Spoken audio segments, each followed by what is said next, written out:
Hi, everybody. It is time for lunch therapy.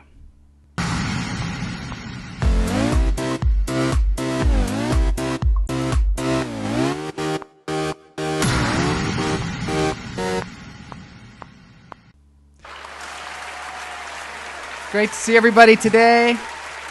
We are having Interview Friday, of course. It's a very special Interview Friday. We have our guest, Sally Mullins, who is a regular at the Comedy Store here in Hollywood. She hosts the show D's Nuts. You're going to find out much more about her. She has an Amazon show called Sleazy Does It, which is going to be, it's on Amazon now. You can go in there and watch it. It's a solo comedy show, and I think you'll love it. She's also been seen on David Spade's show recently.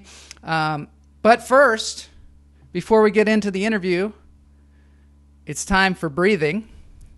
We do 3 breaths on this show. This is not necessarily a quarantine comedy show. This is just a comedy show that happens during the lockdown. And so, we like to de-stress a little bit. And so let's take in a breath and hold it.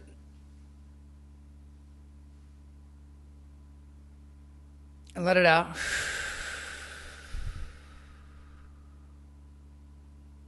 Taking another breath.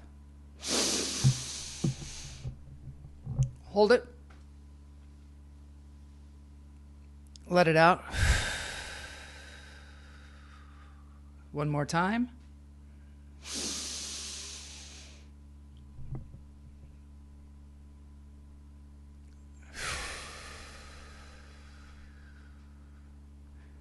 So we have a daily show at noon on weekdays. On Fridays, we do interviews. Like I said, it's not a quarantine comedy show. If you want to see that, go to Tom Kearney's Quarantine Comedy Hour. You'll see it. Well, it's not an hour. But anyway, it's Tom Kearney's Quarantine Comedy.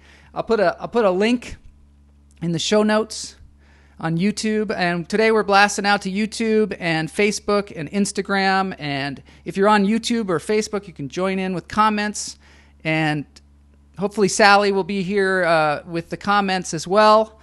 But we're going to interview her here on the show. And without further ado, my interview with Sally Mullins.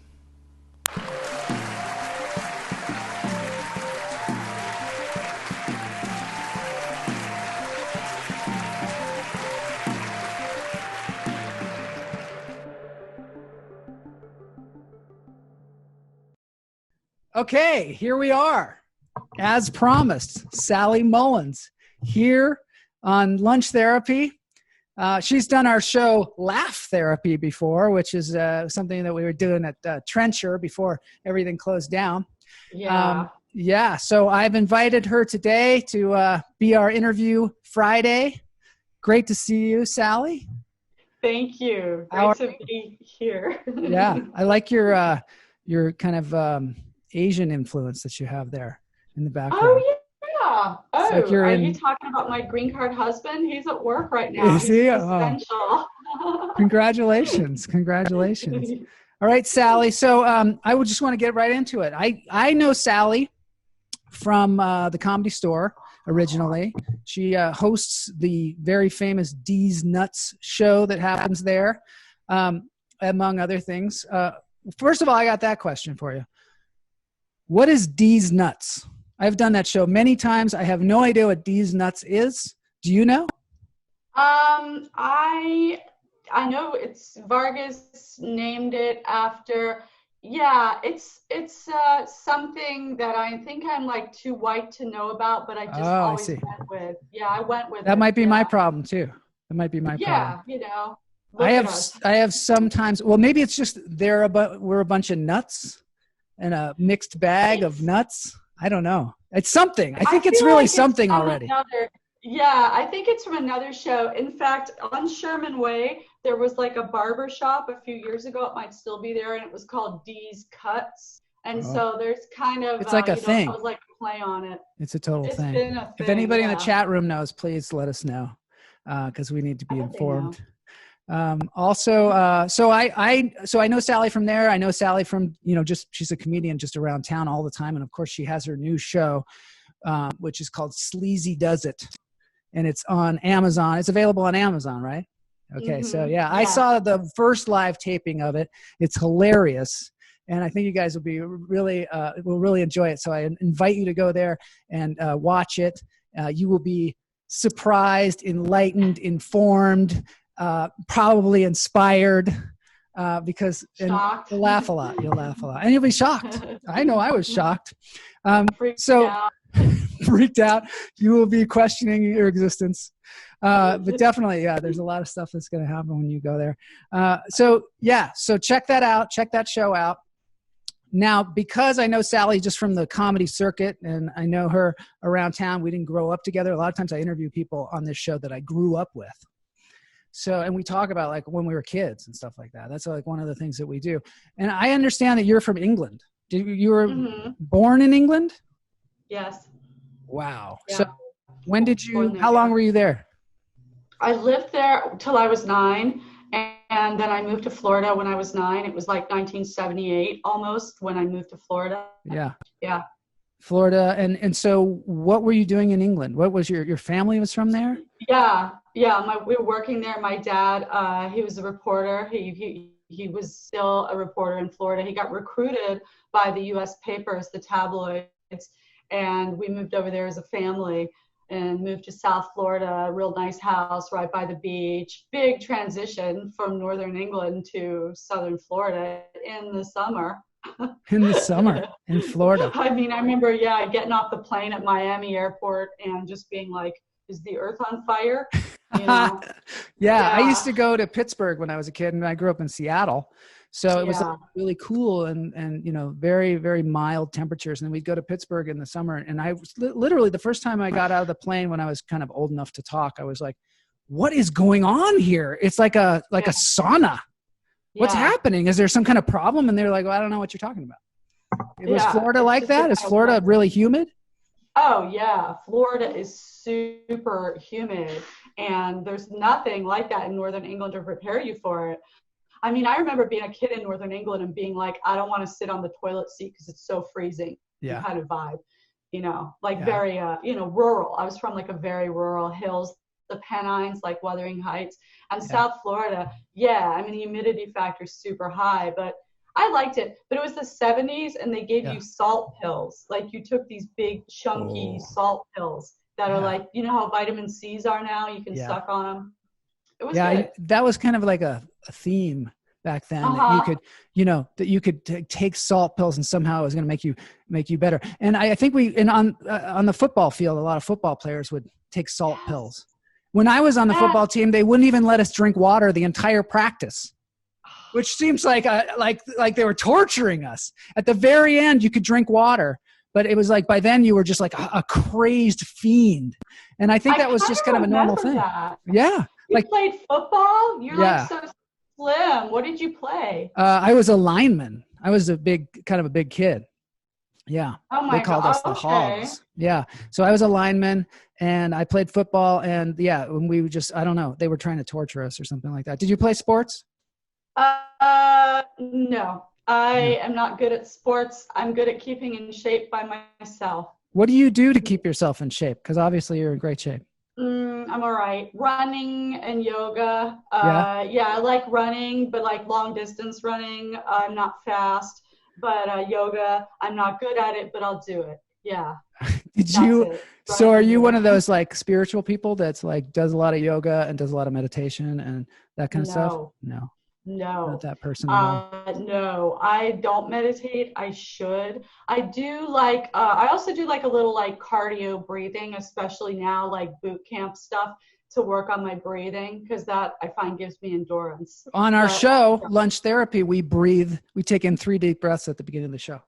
Oh, I'll do it. Yeah, because it makes you feel a hell of a lot better. I'll tell you. Oh yeah, I just got into like the fact that my lung capacity expanding it is making me stronger, and I can do more push-ups and I can run longer. Yeah, I'm all about that life.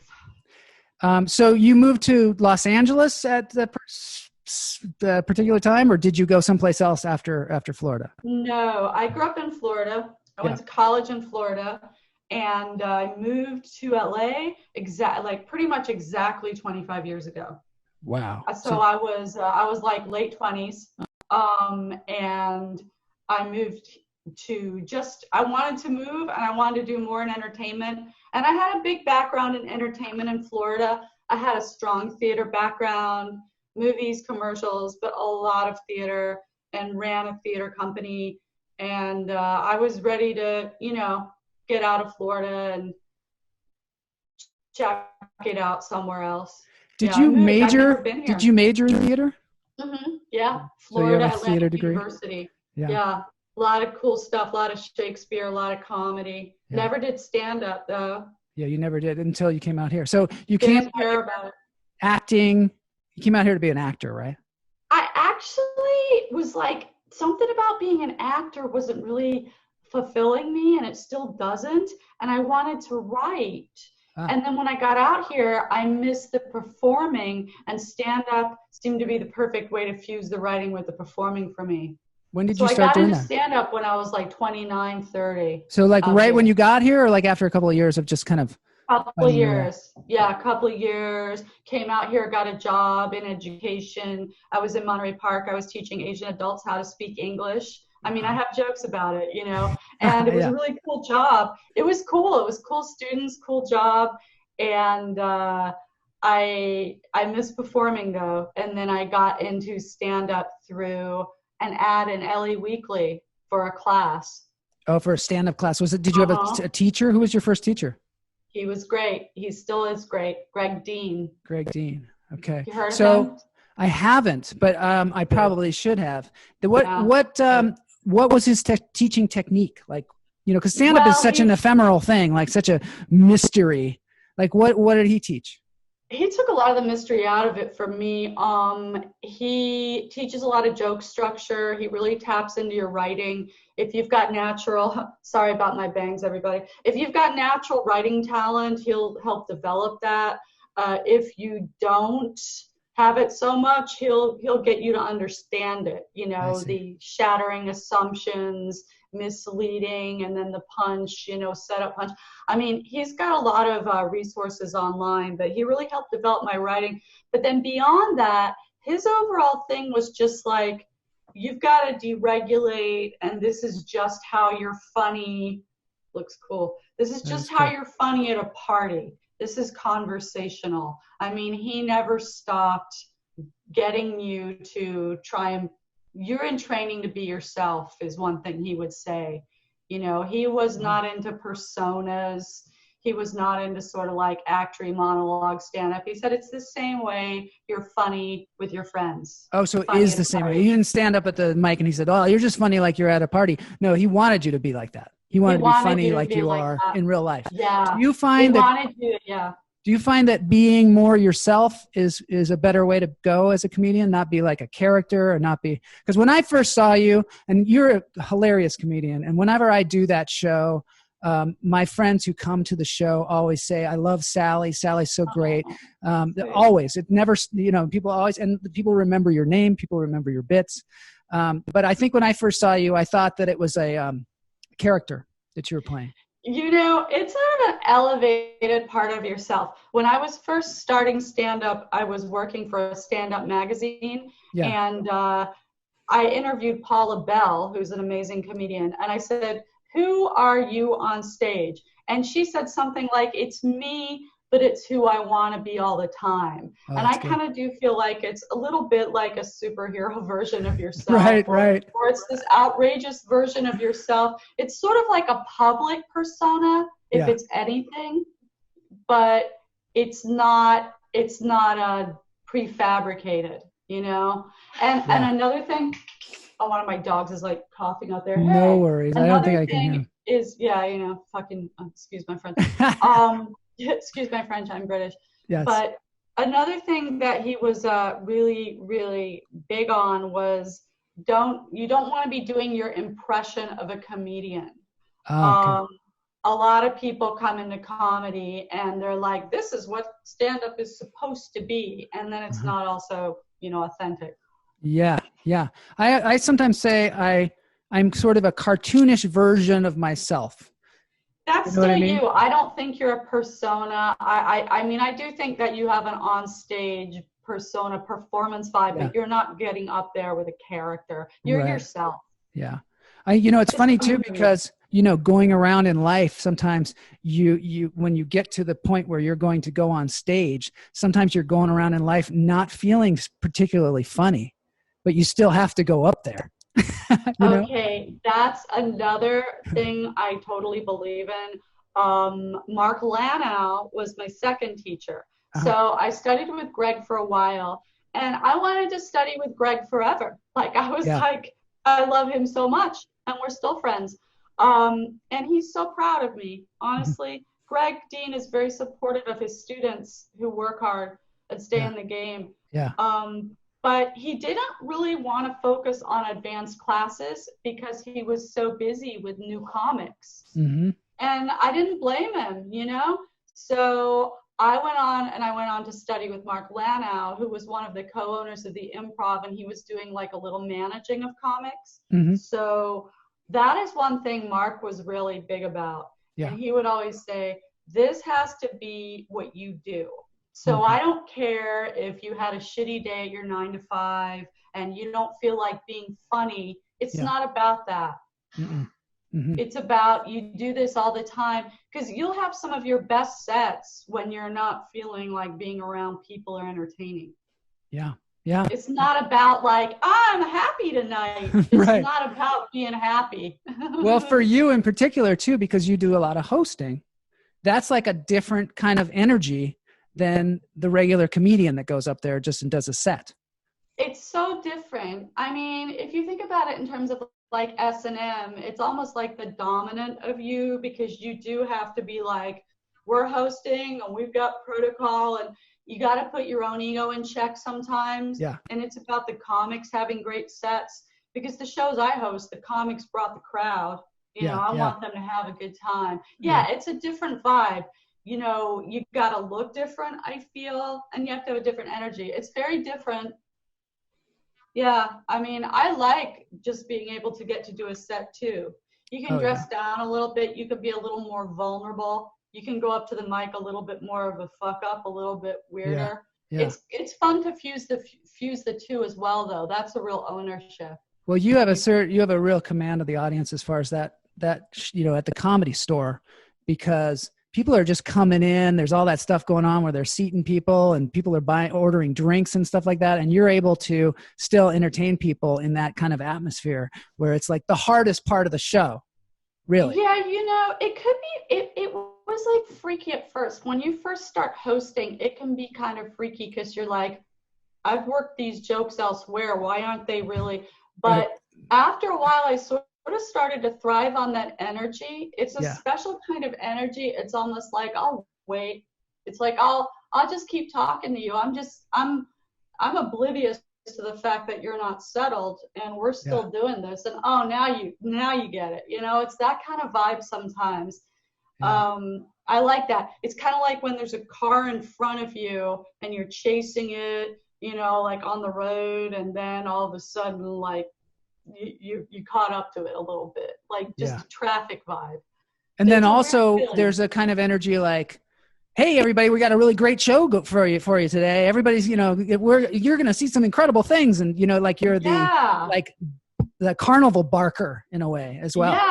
You feel there kind of is. You're like, I'm getting you all focused with. There's a good sense of doing your job. Like you work as a host, you work. Now, do you do that generally when we're not in quarantine? Do you do that twice a week? Is that how often you do it, or how often do you do it? Yeah, Wednesdays and Fridays at the Comedy Store. And I get a lot of local gigs for sure. Yeah. And usually local gigs I'm not hosting, but I hosted an open mic for 5 weeks. And that was, 5 weeks, dude, my bad, years. That was at the Pig and Whistle. Oh, and yeah. That was a really cool open mic. Yeah. I've heard that. I don't think I've been over there. Maybe I went there once, I think, but I've heard that that's a good open mic. Open mics, that's even more challenging. That's now, is that Is that where you would work out your material at like an open mic like that, or what? Yeah, it absolutely was. Let me just go visit one of my dogs for a second. Okay. I'm sure you can promote Zankow Chicken for a That's second. right. I'll be right back. I need to make sure. Yeah, of course. Okay, yeah. Everybody, I want to take a moment to talk about Zankou Chicken. Some people pronounce it Zankow, like Sally just pronounced it Zankow. We're not sure. I don't know. I don't know whether it's Zankow or Zankou, but I know that it is the best chicken. Zankou Chicken is the best chicken. It's the best chicken in the whole wide world. And we're back. I know it's good. I know guys like it. My open mic at the Pig and Whistle was fun. It was called Get Live Monday.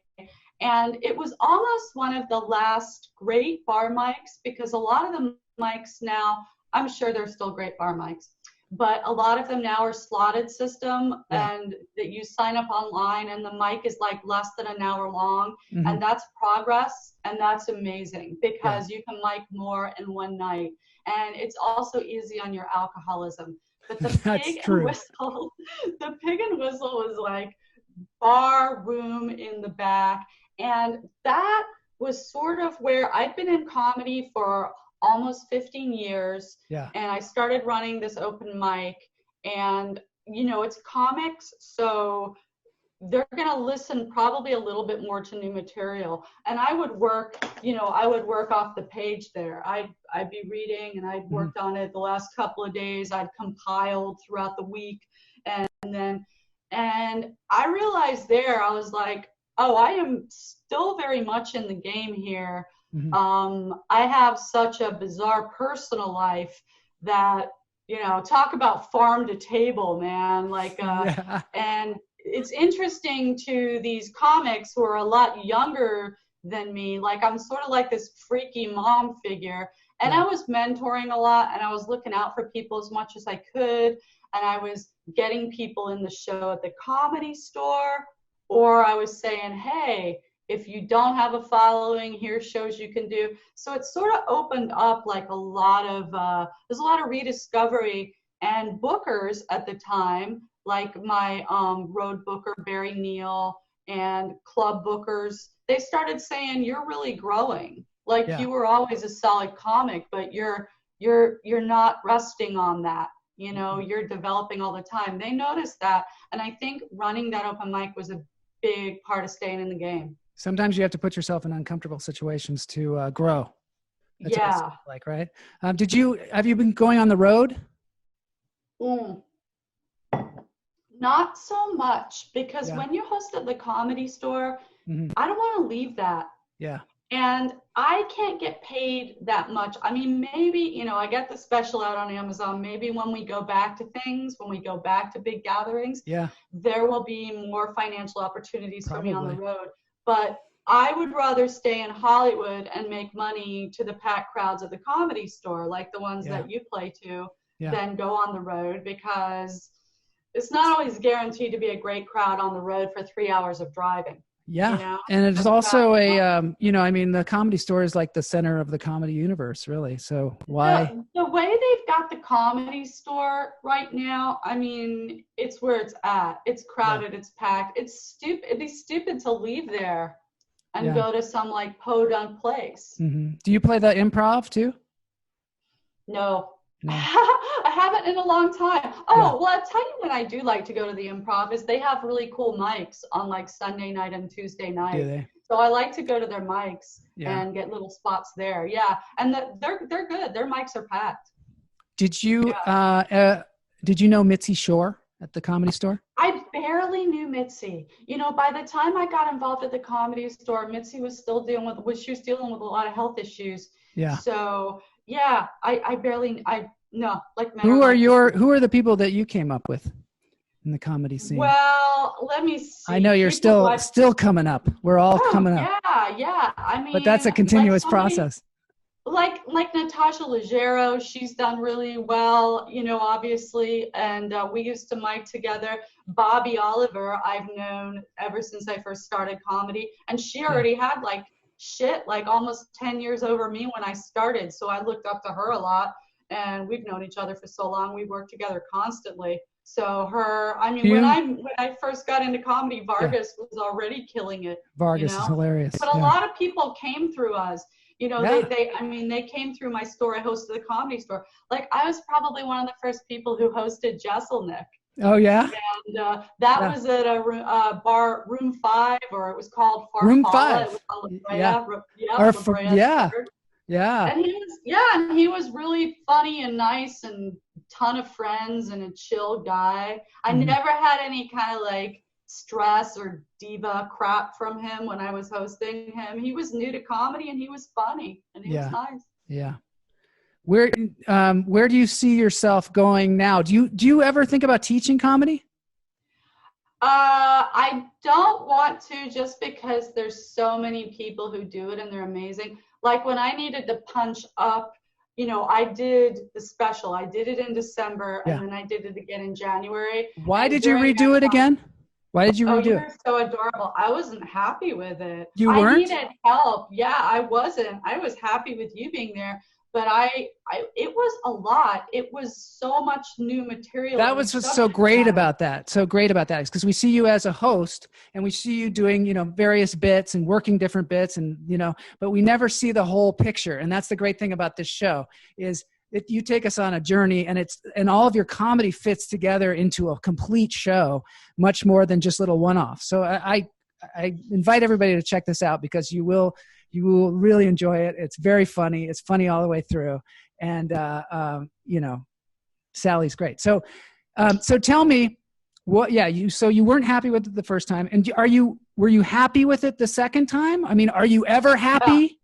You were like, No, I'm just saying as a comedian, it's hard to be happy, right? It's hard. Yeah. It's kind of hard to be happy. That's funny. You're like, well, you are a comic. No, I was, you are a comedian. The first time it was weird because I had done a show exactly a year ago on May 4th, 2019 called Down the Glory Hole. And that was at Dow Comedy Studio. Yeah. And that was, it was like an hour-long show, and it was the first time I addressed certain subject matter. Like I was talking about porn. I was talking about, my lifestyle. And it was the first time I brought all that out. And I had no idea how that would go. And it was very well received. And, Dow Comedy Studio, it's a very woke space. It's a feminist space. Yeah. And then I said, okay, I'm going to do it with a bigger crowd because Dow seats about 40-ish. Mm-hmm. And taking it to the arena stage was over 100 people. Yeah. So then I said, I'm going to do Sleazy Does It. And I did that in December. And I did rehearse, but it's hard because at the Comedy Store, I don't talk about the adult, my adult lifestyle that much. Right. Like you said, I'm entertaining. It's the top of the show. It's like, here are the jokes, have your drinks. Mm-hmm. So it was hard to get chance to practice that enough, and it wasn't fluid enough. But then when we redid it, David Conley, my producer, we redid it on January 25th, 6 weeks later. It was tight, It was much tighter anyway. Yeah. Well, do you, that's probably just part of the process, really. It's, it is. Most comedians, when they do a comedy show, an hour comedy show, they tour it around the country or they take it around, they do it over and over and over and over again. So just doing it twice is, obviously that's a high bar. Said. And like the other thing is, it's like that, like as a non-famous comedian, mm-hmm. I'm only like famous in the Valley, Yeah. It's really hard to just get long sets. You can't just be like, hey, I need to practice 30 minutes of material. Right. So that's the other thing. That's the other thing I think people will find this super interesting because she talks about her lifestyle in the porn industry and some places that maybe you haven't seen a comedian do this before. And you have such a girl next door or somebody's mom sort of persona that when you start talking about that stuff, we're like, what? And then we were kind of like, well, I thought she was joking. And then at the end of the show, you're like, hand out like some I don't know if it's in the show, but you hand out some porn and then there you're in it. And you're like, wait a minute. I thought this was like a character you were playing. So it's really gutsy and it's really, And it's really interesting as an audience member. It's completely fascinating. So I applaud you for doing this show, because it's what comedy is all about. It's about taking that, really like taking you and putting it on stage, and you just happen to be somebody that has a really interesting lifestyle that most of us don't have, or at least most of us not. most wouldn't want, yeah, that cool. It's weird. Like, even on an adult set, a porn set, sometimes the porn directors don't really accept that I actually do porn. They're like, "Are you a comedian that's kind of doing this for a joke?" I bet. I'm like, I need to get paid. Then when you talk about it in the comedy set, you talk about actual on-set kind of experiences, and it was fascinating. Obviously, it's fascinating to all of us, and it's funny too, because a porn set can be, just like shooting any other movie or spending any other day, except there's like logistics and weird things that you have to deal with, and it really is a riot. So I hope that it's promoted that, in a way that people can go see it, because it is completely unique to anything that I have seen in comedy. I mean, I've seen strippers get up and talk. There's a lot of strippers in the comedy world, and I think probably because it is a kind of an exposing kind of a performance. It's very exposing. Mm-hmm. So it's a kind of a natural segue for strippers to do that.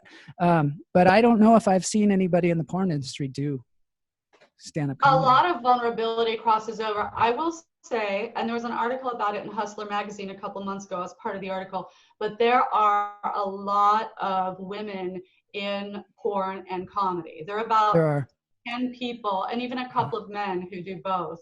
Yeah. Like Sylvia Sage. I mean, Stormy Daniels has been doing it. Yeah. There are quite a few women who do it. I feel I'm probably the only one with a comedy special, and that goes along with my age. Right.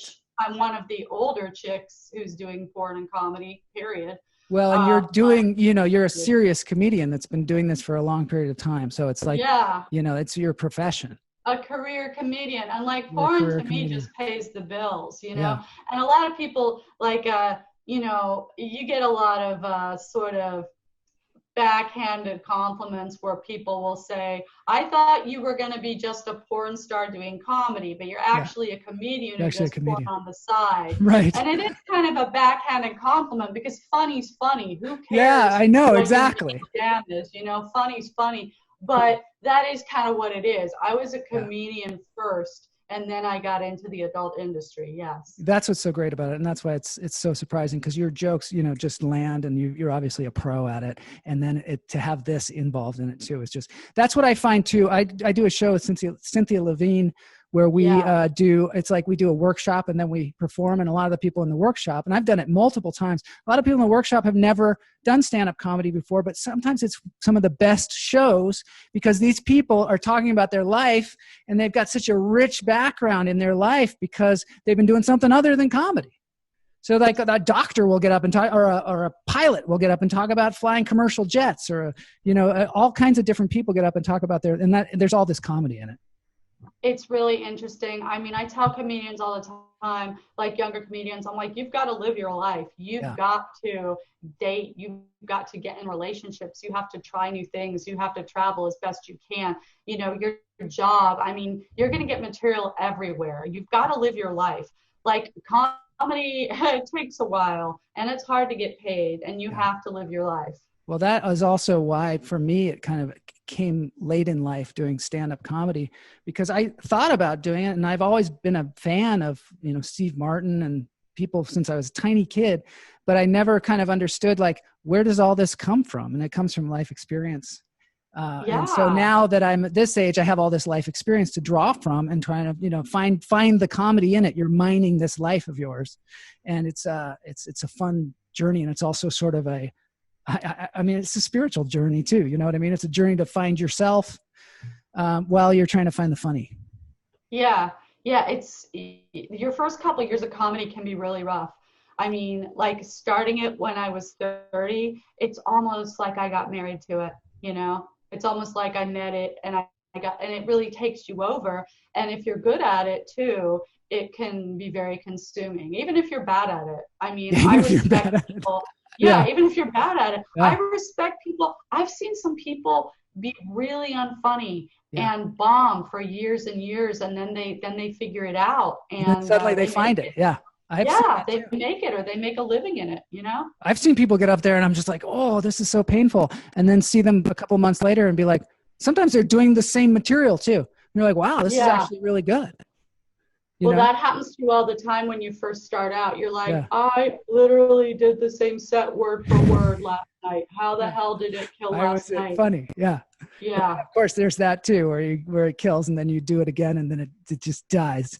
Yeah. What happened? Yeah. It's so hard. It's so hard to get consistent. It's so hard to achieve consistency. Well, thanks, Sally. I got to cut it short because this show's only like a half an hour long. I do want to. Oh my gosh, my bad. No. I mean, I usually the interviews go a little longer, but I do want to ask you one thing. Have you ever eaten Zankou chicken? Yeah. Men, a couple of men have turned me onto it. Yeah. Yeah, it's some good stuff, huh? It's the garlic, garlic paste, I think, that makes it so good. But that's what they say. Chicken. They're always trying to figure it out. Yeah. Yeah. Well, thanks for being on the show. And I hope that everybody will go out and watch Sally's comedy special. It's called Sleazy Does It. It's on Amazon. Just go on there, type in Sleazy Does It. And I think we probably tipped your hand enough that people are going to be like, wow, this is super interesting. And share it, everybody. and thank you so much for being just such a wonderful person, and also for being there for me as a comedian also, and supporting me and being in my shows and having me be in your shows. I really appreciate that. I will be there for you again soon at the Comedy Store. I will see you back there soon. Yeah, we'll be back there. All right. That's the interview with Sally Mullins, and I hope you enjoyed it as much as I did. I mean, that was really great stuff. And so thank you, Sally, for being on the show. And thank you, everybody, for being in the chat room. I'm going to put this show in various places where comedians can see it, too, because I think it's somewhat informative. So that's it for Lunch Therapy. Next week, we're going to come back. We've got a story about getting in a fight on the internet in the 80s. We've got more Alaska stories. I'm thinking about having a contest. If you have any suggestions for the show, things that you want me to explore in the world of comedy as a comedian, please send me things to mythclubchannel@gmail.com. And thanks, Mary Marks, for being here. And, of course, Kamala Lopez. Yeah, watch her show. Watch Sally's show. Great nooner, Joel and Sally. Thank you, Nogi, Eric Firkenstad. Got to check it out. It'll be here all day and, forever on the internet, because nothing gets erased on the internet, right? As many of you know out there. Thank God we didn't have the internet when we were in college, right? I don't know how these kids do it. Anyway, Zankou chicken. It's the best chicken. I don't know why I'm sponsoring it. I'm thinking next week we're going to investigate Zankou chicken as well, because it is a rich story of Zankou chicken. Many of you don't even know what I'm talking about, but it's a chicken place in Los Angeles that a lot of us like, I guess. Anyway, thanks for joining us on Lunch Therapy. Have a great day. Remember to breathe.